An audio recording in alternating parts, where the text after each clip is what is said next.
Hey guys, how's it going? It's Yasiel here. So hopefully you enjoyed that montage there of my Murdock gameplay highlighting the deck I've created called Murdock. And yes, that snipe at the end on Orb Prime did get us the win, and that was a 1 hour and 11-minute game, and it was a back and forth game. It was a really good game actually. Didn't get too many kills. I think I ended up finishing 6 and 6 or so. I mean, generally this deck, if you play well, it'll get you a lot of kills. It's very high in crit. So let me put this out there, guys. This is a glass cannon build. There is no points or nothing into health. The only thing that you have to keep you alive is life steal. So this is really a glass cannon build, and you really got to ensure that you have good aim to land your shots in order to pretty much survive anything, even late game, because I think you end up with only 1900 health. So really, depending on the other team and what their carry has in terms of damage, they can like literally 3-shot you. So just be warned, you do a lot of damage, but you also can you die in a few shots as well. So let's get into the build, guys. So let's look at the first card. In the first card, we're going to be obviously getting the energy damage prime card. This is self-explanatory. You pick your card that pertains to your hero. In this case, Murdock is energy damage, so you want to make sure you pick up the energy damage prime card. Consumables, I have them in my deck. I don't use them. The build that the order that I pick the cards doesn't utilize any of these consumables. I do have them in here just in case, if I look at my teammate and nobody's picked up a Harvester Key or, wards or whatever the case is, and I feel like, okay, you know what, maybe I do need to play that role early game and pick up a Harvester Key or a ward, whatever the case is. These are optional, guys. And in this build, or even in that gameplay that you just saw in the montage, I did not pick up any of these. Generally, when the picking is the micro nuke. So let's look at the build itself. So disregard these two bottom cards, and I'll explain what these are for. Those are for situationals. Basically, these are situational cards or situational builds. But we're going to look at these 6 equipment cards. So when the game first starts, I generally pick up a micro nuke. So my first 3 points, I'm going to pick up a micro nuke. So yes, I know, guys, not everyone's going to have these cards, and I should put a disclaimer that not everyone in the game is going to have 2 micro nukes. So obviously, the way Paragon is set up, you won't have all the cards that I have. Everyone's going to have different type of cards, so use this as a guideline, right? You may not be able to build this deck exactly the same, but you can fill in, if you don't have 2 micro nukes, you have 1, you can fill in, instead of having 2, you can have 1 micro nuke and maybe a Wind Carver Blade or whatever the case is. So use this as a guideline. If you have all the cards that I have, great. You might even have better cards than me. I don't know. But either way, use this as a guideline, and this is really just going to showcase this build itself. So the first card I'm going to pick up is a micro nuke. So 3 points goes into a micro nuke. I'm going to automatically get the 15.2 energy damage and 4% crit chance. So obviously the crit chance is fairly low, but off the bat, that 15.2 energy damage is extremely useful in early game because you're going to be really trying to focus on your last hitting. So you want to focus on your last hitting on your creeps to get the additional 100 amber for your hero, so you can quickly get your card points up so you can start upgrading your micro nuke. So first things first, you pick up your 3 points with your micro nuke, add it in, go out, do your kills, do whatever you got to do to get the card experience. When you get your first 6 points, then you run back to base, you teleport back to base, and then what you do is you pick up your 3 casts, right?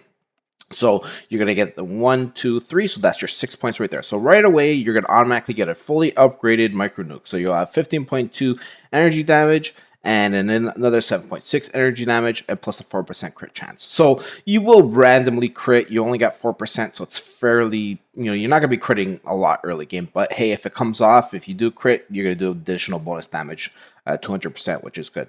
So the next card, or the next, I'll go back out in the field, and the next card I will purchase is another micro nuke. So, like I said, if you have another micro nuke, do it. In this case, I don't have, I only have 5 cast cards. So these cards right over here, sorry, this card right here, I only have 5 of them. If I had 6, I think I would have just opted out of the wound. But in this case, I picked up 2 casts and 1 wound, and so when I go back out, if I get another 9 points or 6 points or 3 points, I'll come back to base, pick up a micro nuke, and if I have enough points to upgrade him, then I will upgrade the card. But I would go in this order. So I do the first micro nuke with this, second micro nuke with 2 casts and then one wound, and that'll automatically get me up to, let me see here, 4 4 is 8, 16 crit. So crit's still fairly low, but you're hitting a lot harder now because you have a lot of casts in there. So you have 1, 2, 3, 4, 5 casts in there already. So now you're hitting much harder. So the next equipment card you want to do is going to be up to you. Generally, you want to go for the scepter over here to get the additional 50% crit bonus. So as you can see there, when you fully upgrade this card, you're going to get the crit bonus. In this case, I go straight into major cast. So I put 3 major casts in there, and I fully upgrade it, and you're going to be hitting it extremely hard. Again, you're only going to be at 16% crit at this point, but when you do crit, it's going to be a big number. You're going to be hitting them extremely hard. Even your base auto attacks are going to hit extremely hard. So this is roughly around mid-game right now, so you're probably at, depending on where your team is at, 15, maybe 20-minute mark, 30-minute mark, you'll be getting this, probably 20-minute mark, I would say. You'll probably be getting this, and then you're going to be hitting your base auto attacks, you'll be really hitting hard, and if you crit, you're just going to hit that much more harder. So the next one after that is you're going to go for the brand of the Iron Eater. Now, again, this is kind of like a rare card. Some people have this, some people don't, but it's an extremely good card. If you don't have this card, you might also want to opt for Vital Tap as well. That's another card that's really good on Murdock. It does give you a little bit of life, but in this case, like I said, I'm going for Glass Cannon build, and this build itself, for this card itself, is 4% crit and then 8% life steal, and an additional 4% life steal to fully upgrade this once you fully upgrade it. So in this case, I'm adding a greater drain, which is 12% more life steal, and then 2 more wounds, which gives me another 16%. So now with this card itself, it's going to give me more crit, and this is where the life steal comes into play. So after you put this card in with these cards, you'll have 24% life steal. So if you do 1,000 damage, you'll return 240 health back to your hero. So that's how life steal works. For every 1 point is 1% life steal that you get. So now you got your 2 micro nukes, you got your scepter, you got your brand of the Iron Eater, and now the fun begins. So this is where you start going into heavily crit. So in this case here, you don't have high crit. You have decent amount of crit. We probably can add it up, but either way, you're critting not often. But once you start adding your scepters, so both of my scepters are the same. So I have 1 major cast, 1 major wound, and 1 minor wound. And same thing with this one: 1 major cast, 1 minor wound, and 1 major wound. So they bounce. It doesn't matter what order you put them in because they're exactly the same. But basically, once you upgrade each one of these and put them in, you'll have a total of 84% crit chance, which is extremely high. So the idea is that you want to crit as often as possible. So you want to ensure that you're not going to, so obviously 84% is the total crit for this build. Obviously you would love to have 100%, so you know every time your shots are going to hit, it's going to crit. And in this case, with this build, when you crit a minion, it's 966 damage. If you crit a hero, it depends on how much armor they have, how much mitigation they have.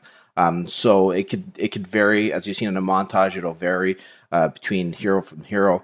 But the idea is that at 84% crit chance, you're going to be critting pretty often. That means, and every 10 shots, you're critting 8.4 times. So 8 to 9 times you're going to be critting.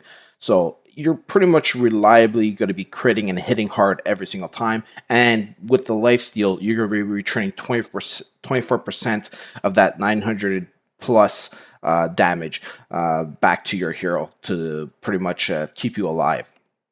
And the other 2 optionals, what I do here, guys, so this is what I do here. So if you add this up over here, this and this, and so this is 6, and this is 10 points here. If you add this up, this is 10 points here.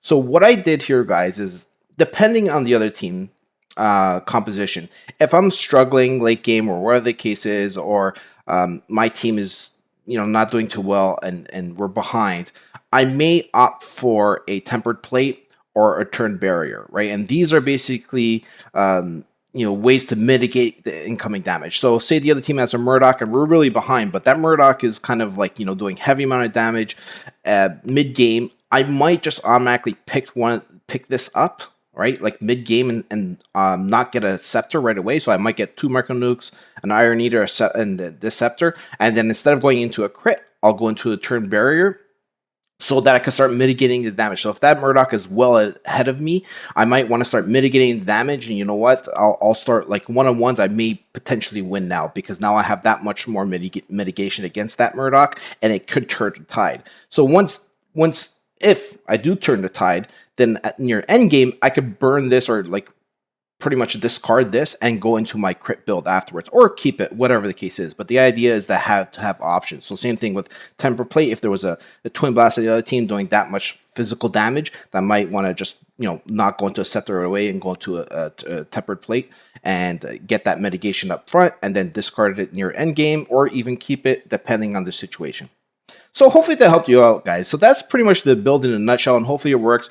Down below in the comments, down below in the description in the video, I'll have a link to Agora GG deck builder, and so that if you want to look at the deck itself on Agora.gg, you'll see it there. You'll have the option actually to import it to your account if you want, and hopefully that works out for you. So any comments and suggestions, guys, down below, I read them. Feel free to make changes to this build, say what's better, whatever the case is. Open conversation is great. I definitely listen to that, and subscribe to the channel if you haven't, and like this video if it helped you out a lot. That definitely helps me. And have a good one, guys. Take it easy.